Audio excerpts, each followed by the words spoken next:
Shalom Ouvracha, poursuivons aujourd'hui notre étude dans la halachot relative à l'interdiction de consommer du sang et à l'importance de saler sa viande. Nous avons évoqué jusqu'à présent les différentes étapes successives que l'on doit respecter afin de pouvoir la consommer. Si l'on a cuit un morceau de viande qui n'a pas été salé préalablement, aura-t-on le droit de consommer le plat? La marmite dans laquelle la viande a été préparée sera-t-elle permise ou sera-t-il nécessaire de la cachériser? C'est noté dans la halacha que l'on pourra consommer le plat à l'unique condition que l'on ait 60 fois plus de quantité que le morceau de viande en question qui n'a pas été salé. À partir de là, on pourra consommer non seulement le reste du plat, mais aussi le morceau lui-même.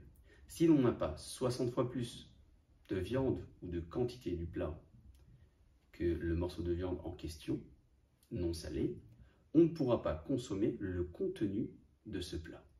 La marmite, quant à elle, sera malgré tout permise, il ne sera pas nécessaire de la cachériser, puisque la halakha considère que d'après certains avis, l'estimation des 60 devrait se faire uniquement en calculant le sang qui est sorti de la viande non salée et non pas en équivalence avec le morceau entier.